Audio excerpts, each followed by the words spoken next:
troisième partie de notre émission Territoire Sénat avec les titres de cette actualité parlementaire et politique ce matin. Bonjour Saveria. Bonjour à tous. L'Assemblée nationale donne son feu vert à la privatisation d'Aéroports de Paris. Un feu vert dans la douleur. 9 heures de débat acharné alors que cette privatisation est vivement critiquée par les oppositions de gauche comme de droite. Le Sénat avait rejeté cette privatisation. Après 2 mois et demi de consultation, c'est la fin officielle aujourd'hui du grand débat. À l'heure de la synthèse, une mesure pose question, la réduction du nombre de parlementaires. La majorité présidentielle sera en train de revenir sur cette mesure prévue pourtant dans la réforme des institutions. Et puis l'affaire Benalla, c'est la semaine prochaine que le bureau du Sénat doit se prononcer sur les suites judiciaires à donner au rapport de la commission d'enquête. Nous en parlerons avec un membre de ce bureau, le sénateur Vincent Capo-Canellas. L'Assemblée nationale donne son feu vert à la privatisation d'Aéroports de Paris, un feu vert dans la douleur, 9 heures de débat acharné alors que cette privatisation est vivement critiquée par les oppositions de gauche comme de droite. Le Sénat avait rejeté cette privatisation. Des explications de Fabien Recker. Le gouvernement est à la peine pour justifier la privatisation d'Aéroports de Paris. Accusé de brader un actif stratégique qui voit transiter plus de 100 millions de passagers par an, l'exécutif tente de rassurer. Toutes les activités qui sont aujourd'hui sous le contrôle de l'État et qui relèvent de la puissance publique resteront après cette opération sous le contrôle de l'État et de la puissance publique. Le contrôle des frontières, le contrôle des biens, le contrôle des personnes, c'est l'État et cela restera l'État français qui les contrôlera. Mais outre les inquiétudes en matière de souveraineté, c'est la viabilité économique du projet qui est contestée. Car ADP gagne de l'argent, 610 millions d'euros de bénéfices en 2018, et verse des dividendes à ses actionnaires, dont l'État majoritaire avec 50,6% des parts. Se priver de cette rente est incompréhensible pour les détracteurs de la privatisation. Une privatisation que les sénateurs avaient rejetée en bloc en première lecture du projet de loi Pacte. Enfin là, on est sur l'enterrement de l'État stratège, dans la compréhension générale. Enfin, on n'a jamais vendu un monopole industriel, économique, qui était rémunérateur. Le gouvernement répond qu'il faut vendre quand l'entreprise est attractive et veut placer cet argent afin de financer un fonds pour l'innovation des entreprises. L'opposition pointe quant à elle l'exemple de Toulouse-Blagnac, dont la privatisation partielle en 2015 a été qualifié d'échec par la Cour des comptes. Voilà, et dans l'actualité, évidemment, la fin du grand débat, beaucoup traité par la presse quotidienne régionale ce matin, Saveria. Voilà, après 2 mois et demi de consultation, c'est donc la fin aujourd'hui officielle du grand débat à l'heure de la synthèse. Une mesure pose question, la réduction du nombre de parlementaires. La majorité présidentielle serait en train de revenir sur cette mesure qui est pourtant prévue dans la réforme des institutions. Stéphane Amalian. C'est une revendication qui revient régulièrement dans le grand débat, notamment dans cette réunion locale dans les Ardennes début février et qui a fait réagir le député Les Républicains Pierre Cordier. La diminution du nombre de députés et de sénateurs. On va passer, par exemple, il semblerait qu'on aille par là, de 577 députés à 400 députés. Vous allez vous dire, oh ben c'est bien, il y en aura moins, ça coûtera moins cher. Il n'y aura sans doute plus qu'un seul député dans le département des Ardennes. 300 000 habitants, s'il y a un seul député, je peux vous dire un truc, ça va quand même être un peu difficile pour le voir. La réduction du nombre de parlementaires semblait acquise au début du quinquennat, mais force est de constater qu'au sein même de la majorité En Marche à l'Assemblée, le doute s'installe. Les gens disent, mais alors donc on ne vous verra plus, on ne pourra pas aller à votre permanence, vous ne serez plus sur le terrain. Donc grosso modo, je sens qu'il y a un consensus pour qu'il y ait moins de députés, sauf là où on habite. Il n'est pas question de renoncer. Mais sans doute faut-il voir comment aboutissent ces discussions avec le Sénat et quels enseignements il faudra retirer de ce qu'on aura entendu partout dans le territoire. La droite sénatoriale avait pourtant prévenu le gouvernement et se frotte les mains aujourd'hui. Quel amateurisme En Marche. Ils étaient les plus fervents partisans de la réduction du nombre de parlementaires parce que c'était inadmissible et scandaleux qu'on ait 925 députés et sénateurs. Et maintenant, ils disent ah oui, mais alors, revient du grand débat que la proximité, c'est essentiel et qu'on ne peut pas avoir des circonscriptions de plus de 200 000 habitants, c'est pas possible, etc. Ils n'avaient pas besoin du grand débat pour ça, on leur avait dit il y a des mois. La majorité En Marche à l'Assemblée pourrait donc revoir sa copie et effectuer un redécoupage qui permette une bonne représentation des territoires ruraux. C'était une exigence du président du Sénat, Gérard Larcher. Voilà, deuxième interview politique de cette matinale en troisième partie. Dans un instant, le face-à-face.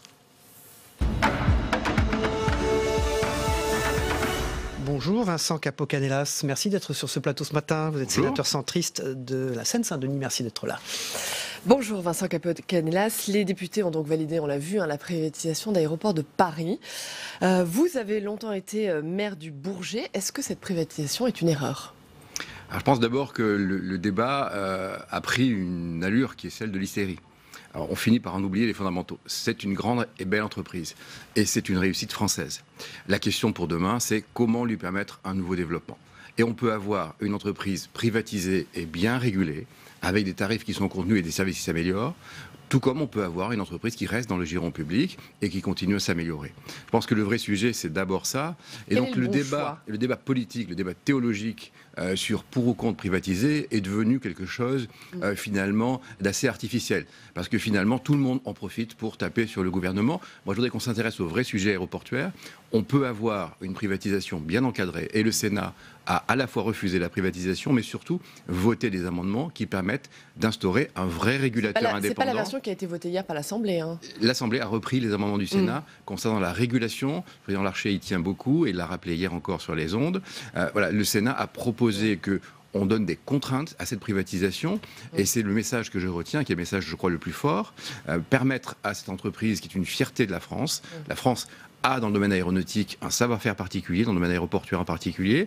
Aéroport de Paris a beaucoup changé ses modes de faire et je voudrais surtout qu'on arrête l'ADP bashing, qu'on s'intéresse à ce qui marche en France et qu'on sache dire que oui, on pourrait garder ADP dans le giron public. Mais il faudrait quand même maintenant continuer le travail qui a été engagé, plus de services aux passagers, plus de services aux compagnies et peut-être des coûts un peu mieux maîtrisés. Mais qu'en même temps, on peut aussi, c'est vrai, partir sur la voie de la privatisation très encadré. Le gouvernement a raté la communication, le gouvernement a raté ce défi stratégique. Hier, on a entendu mauvaise affaire, faute économique, stratégique, historique, erreur irréparable, abandon de souveraineté nationale.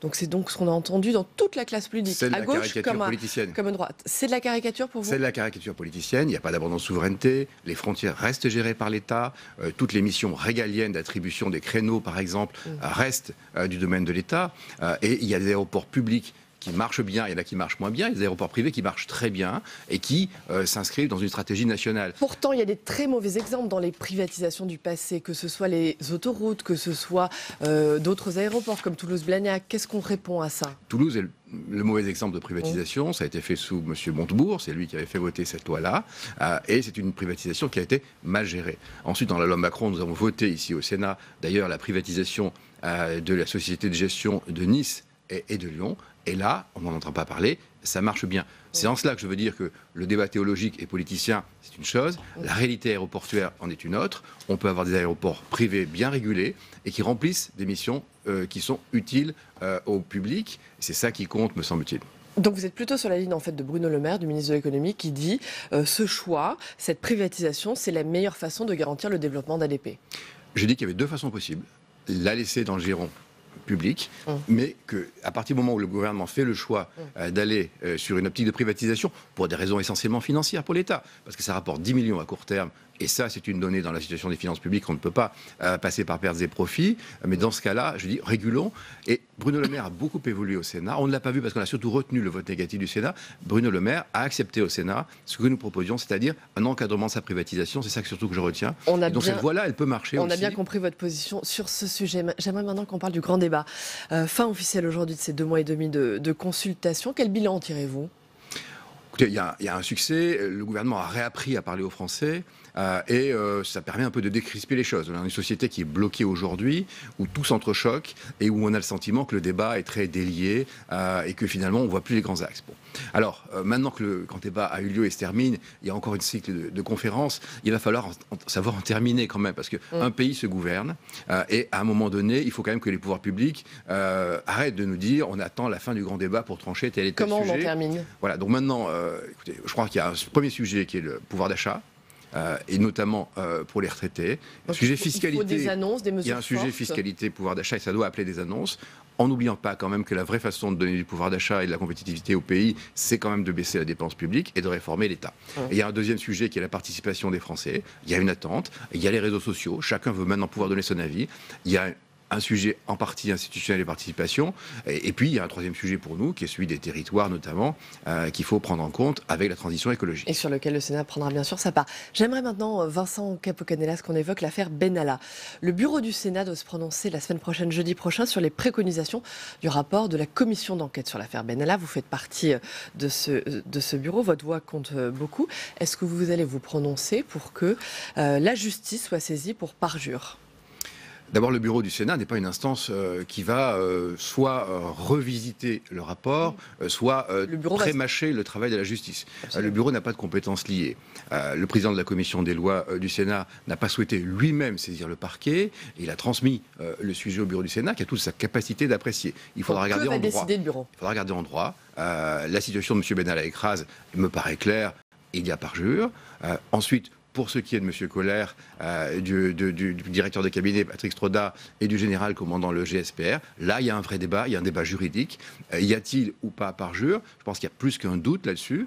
Le rapport de Valérie Létard permettra d'éclairer le sujet. Nous devrons nous prononcer en droit, mais sans oublier que le parquet a quand même sa capacité à apprécier. On ne va pas substituer au juge non plus. Soyons très clairs. Vous émettez un doute sur les cas d'Alexis Colère, de Patrick Stroda et du général Lavergne, c'est ça ? Oui, le président de groupe Hervé Marseille a dit des choses fortes et justes sur le sujet, en rappelant notamment que c'était des très hauts fonctionnaires, qui étaient des très grands serviteurs de l'État. Ça n'est pas le seul élément, mais je pense qu'en droit, il y a un vrai débat. Est-ce qu'ils ont commis un parjure ? Allez-vous transmettre leur cas à la justice ? Moi, je fais confiance au président Larcher et à Valérie Létard pour nous éclairer là-dessus. Le débat juridique est clair. À mon sens, de ce point de vue-là, le parjure ne me paraît pas forcément acquis. Mais le Sénat devra en délibérer, le bureau en tout cas. Ce que dit précisément, soyons précis, ce que dit précisément le rapport, ils ont retenu, on parle donc de ces trois personnes, Alexis Colère, Patrick Stroda, le général Lavergne, ils ont retenu une part significative de la vérité. En français, ça veut dire mentir. Hein. En droit pénal, ça n'est pas forcément un parjure. Et c'est le point que nous allons devoir éclairer. Il y a une jurisprudence concernant les faux témoignages. Et c'est ça qu'il faut que nous regardions. Voilà, alors ensuite, la commission a eu tout le loisir de les interroger. Elle estime peut-être qu'elle n'a pas obtenu à avoir toute la vérité, mais le parquet a ses propres capacités. S'il n'y avait pas de débat juridique, le président de la commission aurait de lui-même transmis au parquet. Or, il a refusé de le faire et il a attendu qu'il y ait la publication du rapport pour après saisir le bureau du Sénat. Il y avait deux procédures possibles. Il n'a pas choisi la première qui était la plus nette. Et si les choses avaient été nettes, il l'aurait fait lui-même. Il ne l'a pas fait. En ce qui concerne en revanche Alexandre Benalla et Vincent Crase, le parjure est avéré. Il me semble que oui, c'est clair. Merci. Vincent Capo-Canelas, sénateur centriste de Seine-Saint-Denis. Expliquez-nous, parce que le grand public l'ignore, ce qu'est un questeur au Sénat. Vous êtes questeur du Sénat, il en existe à l'Assemblée nationale. Nous sommes 3 questeurs, et c'est la tradition de la République qui permet l'autonomie des assemblées. Nous gérons les fonctions financières, notamment matérielles, tout ce qui permet au Sénat de fonctionner en toute indépendance. Et nous sommes 3 questeurs, avec Bernard Lalande et Rémy Pointreau, avec un questeur de l'opposition donc, à l'intérieur. Et nous sommes chargés, sous le contrôle du bureau du Sénat, et en lien avec le président du Sénat, d'administrer cette maison pour permettre que le Parlement remplisse sa mission en toute indépendance. C'est une fonction ancestrale, elle existe depuis très longtemps. Ah oui, c'est depuis les Grecs. Ça permet l'indépendance du Parlement. Voilà. Merci beaucoup Vincent Capo-Canelas, Saveria. Merci beaucoup. Dans le reste de l'actualité, l'apprentissage à l'honneur au Sénat. Le Sénat a accueilli hier les rencontres de l'apprentissage, une filière toujours en quête de reconnaissance. Je propose justement de regarder ce reportage de Cécile Sixou. Des super modèles. J'en ai vu une là-bas aussi, mais je peux pas eu le temps de la prendre en photo. Elle est belle ? Ah oui, elle est belle. C'était un cartel, je crois. Les horloges du Sénat n'ont pas de secret pour Andrea.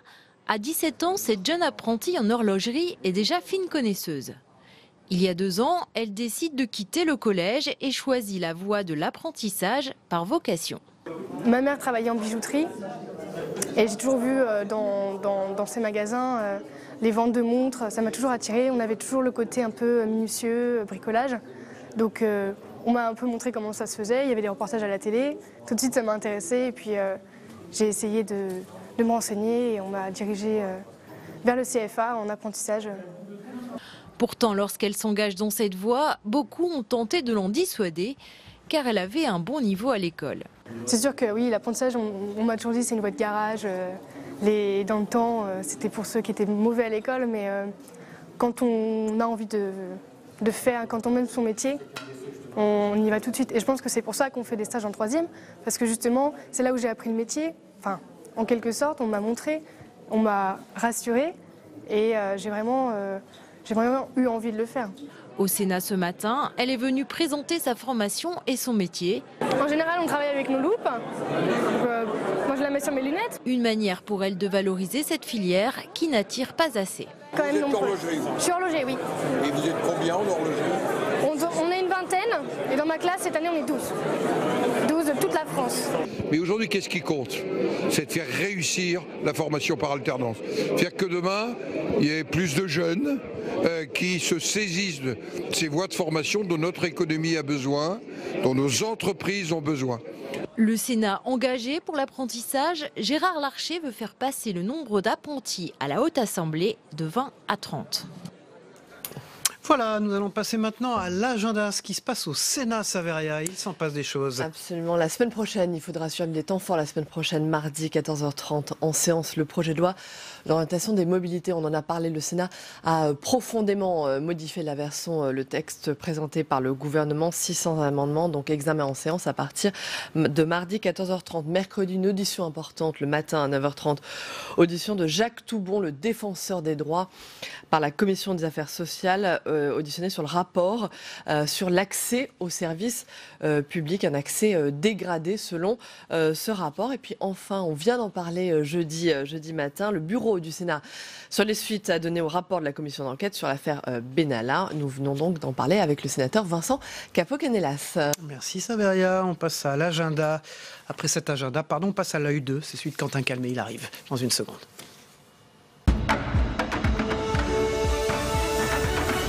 Fait son entrée sur le jingle. Bonjour. Bonjour Cyril. Calmé. Merci d'être là ce matin. Avec plaisir. Bonjour Saveria. Comme chaque semaine, on revient avec vous sur les faits marquants de la semaine, sur l'actualité à travers les tweets des sénateurs. Cette semaine, on a beaucoup parlé de la loi anti-casseurs. Oui, une loi qui fait polémique depuis de nombreux mois, puisqu'elle avait été examinée à la base ici, au Sénat, en octobre dernier, avec un fort clivage gauche-droite sur le texte. Et donc cette question, pourquoi les sénateurs LR ont voté conforme alors que certains aspects du texte sont fragiles constitutionnellement? Regardez ce qu'a pu tweeter la sénatrice Catherine Troendlé, qui était rapporteure du texte ici au Sénat. Elle a écrit « Il s'agit de doter rapidement nos forces de l'ordre de tous les moyens nécessaires pour garantir tant la liberté de manifester que la sécurité de nos concitoyens ». Et à gauche, on dénonce un texte liberticide. C'est un argument qui est voilà comme cela dans les mots des sénateurs de gauche depuis le mois d'octobre. Regardez par exemple ce qu'a écrit le sénateur écologiste Guillaume Gontard. Il a parlé d'un redoutable outil pour réduire les oppositions politiques au silence. Outil qui n'a pas sa place dans un régime démocratique. Des groupes de gauche, notamment socialistes et communistes, qui s'apprêtaient à saisir le Conseil constitutionnel. Regardez par exemple ce qu'a écrit Didier Marie. Il a dit « Le texte donne au préfet des prérogatives qui relèvent de la justice ». Et donc, ils allaient saisir le Conseil constitutionnel jusqu'à ce que, on apprenne que le président de la République allait le saisir lui-même. C'était lundi. Autre sujet politique cette semaine, pas d'invitation pour Yann Brossa, le candidat communiste aux élections européennes, hier soir sur France 2. Oui, non, c'est une invitation pour les débats, pour les débats le 4 avril. Oui. Ouais. Et donc vous avez pu voir ce hashtag qui a fleuri, pas sans nous, un hashtag lancé par les élus communistes. Regardez, on a rassemblé 3 tweets avec par exemple le sénateur de Seine-Saint-Denis, Fabien Gay, qui a fait une vidéo avec son écharpe tricolore à l'épaule. Également l'ancien secrétaire national Pierre Laurent et également la présidente du groupe communiste au Sénat, Eliane Assassi. Elle a tweeté « Madame la présidente de France 2, pouvez-vous me donner les vraies raisons de l'absence de Yann Brossa à ce débat le 4 avril qui est programmé sur l'antenne de France 2 ?» Mais plus surprenant, d'autres sénateurs, d'autres partis politiques ont également soutenu les élus communistes. Regardez par exemple le sénateur LR Roger Carucci qui a écrit « Je sais les difficultés à organiser un débat télévisé, mais est-ce normal que France 2, chaîne publique, choisisse les listes européennes invitées en fonction des sondages, écartant dressant par exemple la liste du PSF qui dispose, lui, d'un groupe parlementaire à l'Assemblée et au Sénat. Même chose pour l'ancien ministre Patrick Kanner, le patron des sénateurs socialistes ici. Il a écrit « Plus que jamais, le pluralisme doit prévaloir dans les émissions politiques. La singularité du PCF doit être entendue. » Autre sujet qui a fait polémique sur les réseaux sociaux cette semaine, c'est cette menace d'un syndicat de gynécologues et d'obstétriciens d'arrêter la pratique des IVG s'ils n'étaient pas reçus par la ministre de la Santé. Voilà, et vous allez le voir que sur les bancs de la gauche comme de la droite, cela a indigné, avec par exemple la sénatrice PCF Laurence Cohen, qui s'est dite scandalisée. Elle a retweeté la newsletter où le syndicat faisait cette menace, avec les hashtags chantage ou encore délit d'entrave à l'IVG. Une indignation très forte qu'on a aussi pu voir sur le compte Twitter de Fabienne Keller, la sénatrice Agir, qui est rattachée au groupe LR. Elle a écrit « Je suis choquée par l'ultimatum du syndicat des gynécologues. L'IVG est un droit pour les femmes et un choix toujours douloureux. » Et donc elle en a profité, elle, pour diffuser le communiqué de l'Ordre des médecins qui dénonce la menace des obstétriciens, et elle a dit merci à l'Ordre des médecins d'avoir rappelé la déontologie. Et on termine comme chaque semaine avec un tweet plus léger. Voilà, un tweet qui va vous faire plaisir, Cyril. Je ne sais pas si vous le saviez, mais avec les Jeux Olympiques de Tokyo, une nouvelle discipline sportive fait son arrivée, le surf. Absolument. Et donc une question, lorsque les Jeux seront à Paris en 2024, où sera le spot de surf pour la compétition? Dans le sud-ouest. Alors, vous allez, oui, vous allez, voilà, en Corse. Où exactement? Puisqu'on sait que depuis octobre, que Cap-Breton, Hossegor et Seignos et Biarritz vont faire une candidature commune. Et donc on a vu cette semaine une sénatrice de Gironde qui nous a appris qu'il y avait un autre candidat, Lacano. Elle a tweeté « N'hésitez pas à soutenir la candidature de Lacano en Gironde pour l'organisation des épreuves de surf lors des prochains Jeux Olympiques. » Elle a aussi dit « Tous les atouts sont là, à commencer par l'essentiel, de belles vagues à l'infini. » Donc voilà, cette question, où faut-il placer le spot? À Lacano, définitivement. À Lacano, On va suivre attentivement ce dossier. Non, là, c'est le surf cette semaine. Merci Quentin, merci beaucoup. Merci Quentin, merci de cette bonne nouvelle pour le sud-ouest. Anticipé peut-être. On passe à la revue de presse dans un instant, à tout de suite.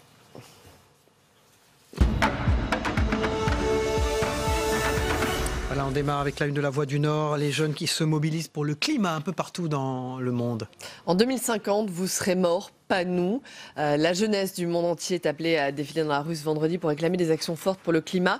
Une mobilisation inédite prévue dans 150 villes de France à laquelle les jeunes du Nord et du Pas-de-Calais ont répondu en nombre, à Lille, à la fac de droit.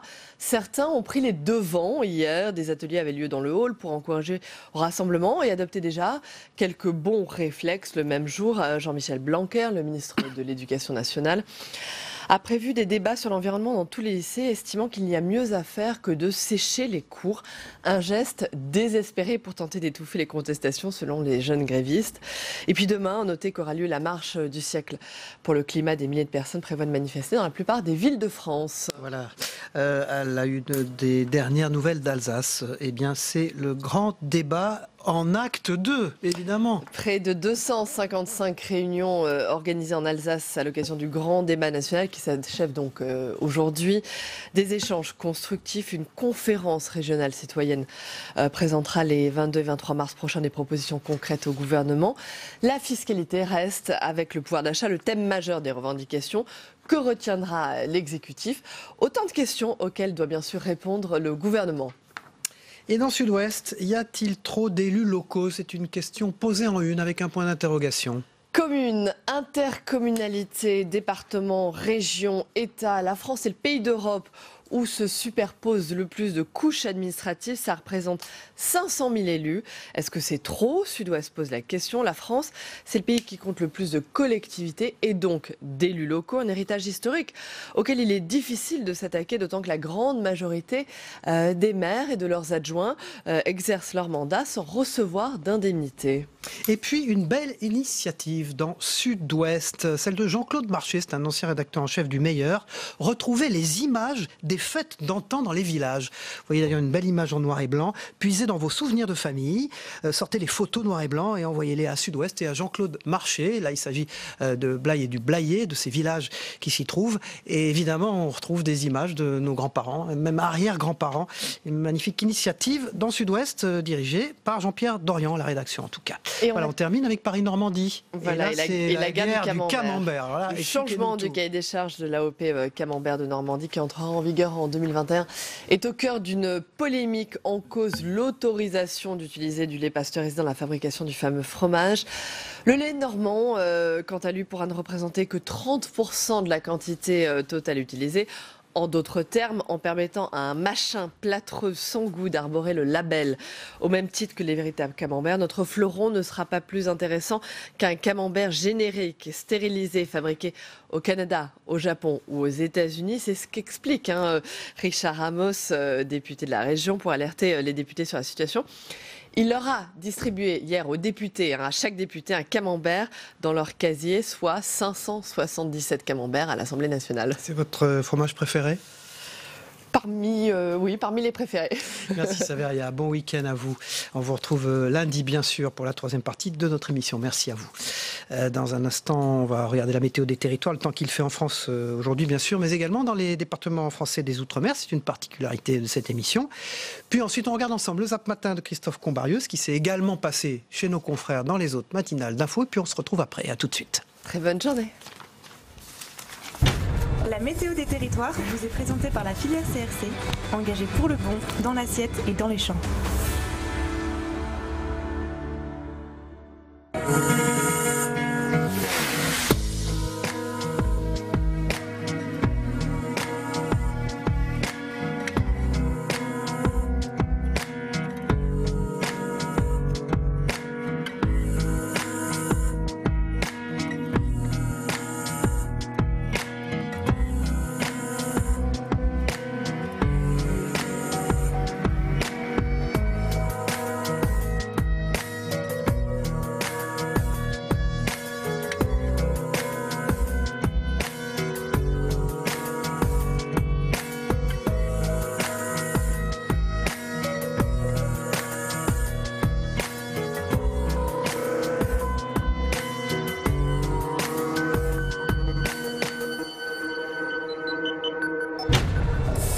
C'était la météo des territoires avec la filière CRC, engagée pour le bon, dans l'assiette et dans les champs.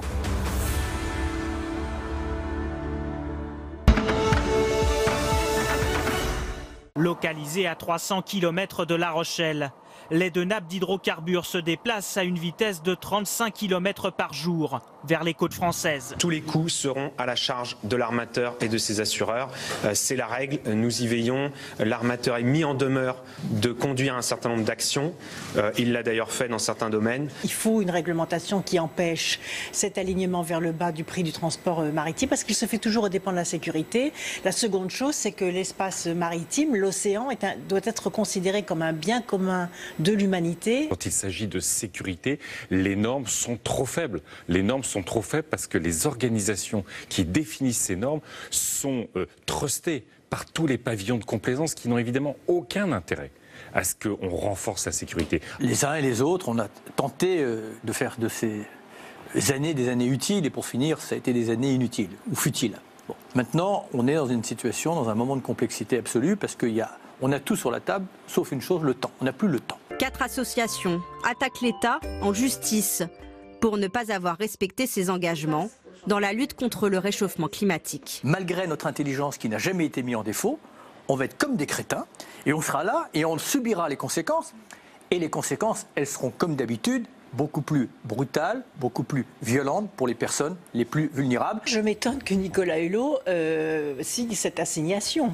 Parce qu'il n'y a pas que les politiques qui doivent rendre des comptes. Il y a ceux aussi qui ont exercé des responsabilités politiques. C'est son cas, il était ministre de l'Environnement. Donc il a un bilan quand même à présenter. C'est très bien qu'il y ait cette pression pour le climat. On est tous d'accord avec ça.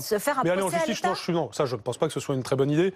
Je pense que c'est plutôt un moyen politique pour exister dans les médias, pour faire pression. Par exemple, il a redonné, vous entendez, c'est quand même extravagant, c'est-à-dire c'était contraire à l'accord de Paris, il a redonné des autorisations de recherche de pétrole et de recherche d'hydrocarbures sur le territoire français. La question climatique n'est pas à l'agenda de l'action du gouvernement français, c'est regrettable, mais il ne met ses pas dans les pas de ses prédécesseurs. L'État n'est pas à la hauteur, alors qu'il a une responsabilité, il a une nécessité d'action. Pas les tenants et les aboutissants, d'ailleurs, je pense qu'elle ne mènera pas, je pense, à un débouché judiciaire. C'est pas là que ça se joue d'ailleurs. Moi, j'achète pas cet esprit, si je puis dire. Ce grand débat, c'était un grand blabla. On a fait parler les gens. C'est pour ça que je vous disais 1789 sans révolution, c'est-à-dire sans aucune décision concrète d'ailleurs. Tout va continuer comme avant. Et tout continuera comme avant, parce qu'en réalité, M. Macron continuera d'obéir à ses maîtres, qui sont ceux de la finance, qui sont ceux de la banque et qui sont ceux donc de l'Union européenne. Voilà nos rendez-vous du week-end. Demain matin, samedi, le JT des territoires que je vous présenterai à partir de 7h30. Dimanche matin, territoire d'info avec les meilleurs moments des interviews politiques de la semaine, le résumé. Enfin, on se retrouve évidemment lundi matin avec Pierre-Yves Bournazel, l'invité politique qui est candidat à la mairie de Paris. Merci de votre fidélité. Bon week-end à tous. Au revoir.